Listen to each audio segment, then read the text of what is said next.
கணபதியே போற்றி. நமது பக்தி டிவி நேயர்கள் அனைவருக்கும் எனது இனிய வணக்கங்கள். இன்று நாம் ஆடி கிருத்திகையை பற்றி தெரிந்து கொள்ளலாம்.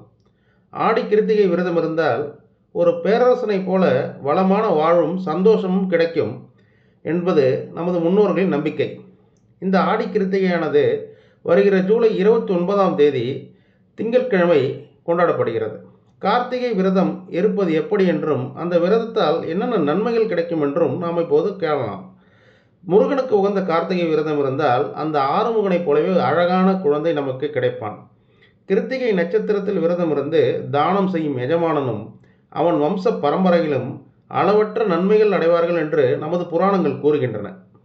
செவ்வாய் கிரகத்தால் திருமண தடை, செவ்வாய் தோஷ தடை, கர்ம புத்திர தோஷம், மண் மனை சொத்து வழக்குகள் பிரச்சனைகள், சகோதரர்களால் சங்கடங்கள், குரு திசை, செவ்வாய் திசையால் பாதிக்கப்பட்டவர்கள் ஆடி கிருத்திகை தினத்தில் முருகனை நினைத்து விரதம் இருந்தால் கவலைகள் பிரச்சனைகள் நீங்குவதோடு வாழ்வில் மகிழ்ச்சி மன நிம்மதியும் உண்டாகும். மனித உடலில் நமக்குள் இருக்கும் 7 சக்கரங்களான மூலாதாரம், சுவாதிஷ்டானம், மணிப்பூரம், அநாதகம், விசுத்தி, ஆக்ஞா, சகஸ்கரா இவை பல அபூர்வ சக்திகளை எழுப்பித்தர வல்லவை. பல அற்புதங்களை செய்பவர்கள் உடலில் இந்த குறிப்பிட்ட சக்கரங்களில் ஒன்று வேலை செய்வதால் தான் அவர்களால் இத்தனை சாதனைகளை செய்ய முடிகிறது. சாதாரண மனிதருக்குள் இவை உறங்கிக் கொண்டிருக்கும். இந்த சக்கரங்கள் சுழல ஆரம்பித்து விட்டால் ஒருவனுக்கு எல்லா சத்துக்களும் கைவரும் என்பார்கள். ஆறுமுக பெருமானின் அவதாரங்களில் ஒவ்வொன்றும் சிறப்புடையது. அத்தகைய சிறப்புடைய முருகனை ஆடி கிருத்திகையில் வழிபட்டால் எல்லா வளமும் கிடைக்கும். 27 நட்சத்திரங்களில் 3வது இடத்தை பெறுவது கிருத்திகை நட்சத்திரமாகும். இதன் அதிபதி சூரிய பகவான். ஆடி கிருத்திகை நாளில் அக்னியை நினைத்து தவம் இருந்தால் குண்டலினி சக்தி ஏறும். இது புலிப்பாணி மற்றும் அகத்தியர் போன்ற சித்தர்கள் நமக்கு கூறி சென்றவை.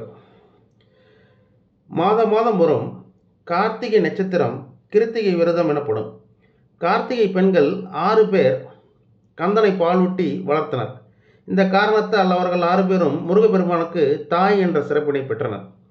கிருத்திகை நட்சத்திரத்தன்று விரதம் இருந்து முருகனை வழிபடுவோர் இன்னல்கள் அனைத்தும் நீங்கி வாழ்வில் சகல செல்வங்களும் பெற்று வாழ்வார்கள் என்று சிவபெருமான் ஆசீர்வதித்தார். சிவன் அளித்த வரத்தின்படி இந்த கார்த்திகை நட்சத்திரம் வரும் நன்னாளில் விரதம் இருந்து முருகனை வணங்கினால் அறிவு, செல்வம், நீண்ட ஆயுள், நிம்மதியான வாழ்க்கை, நிறைவான சொந்தங்கள், குணமுள்ள குழந்தைகள் நமக்கு கிடைப்பார்கள் என்பது நமது நம்பிக்கை. கார்த்திகை விரதத்தை விநாயகர் கூறியவாறு 12 ஆண்டுகள் அனுஷ்டித்த நாரதர் முருகப்பெருமானால் தேவரிஷியாக பதவி பெற்றார். திரிசங்கு, பகீரதன், அரிச்சந்திரன் ஆகியோர் பேரரசரானார்கள்.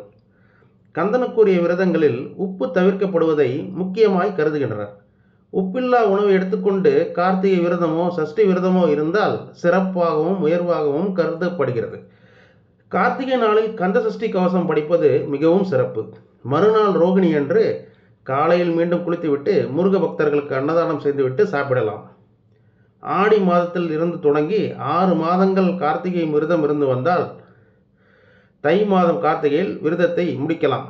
மன தூய்மைக்கும் மன ஒருமைக்கும் வழிவகை செய்யும் விரதங்களை கடைபிடிப்பது நம் அனைவருக்குமே நன்மை தரும். ஜோதிட சாஸ்திர விதிகளின்படி முருகப்பெருமான் செவ்வாயின் அம்சம். ஆகையால் செவ்வாய் கிரகத்தால் ஏற்படும் திருமண தடை, செவ்வாய் தோஷ தடை, மண் மனை சொத்து வழக்கு பிரச்சனைகள், சகோதரர்களால் சங்கடங்கள், குரு திசை, செவ்வாய் திசையால் பாதிக்கப்பட்டவர்கள் இந்த ஆடி கிருத்திகை தினத்தில் முருகனை வணங்கி அனைத்து கவலைகள் பிரச்சனைகள் போன்றவை நீங்கி வாழ்வில் சகல சௌபாக்கியங்களும் பெற்று நலமுடன் வாழலாம். நம்பிக்கையுடன் மனமுருக முருகனை பிரார்த்தித்து சகல நலங்களும் நாம் பெறுவோம். ஓம் சரவணபவ. நன்றி, வணக்கம்.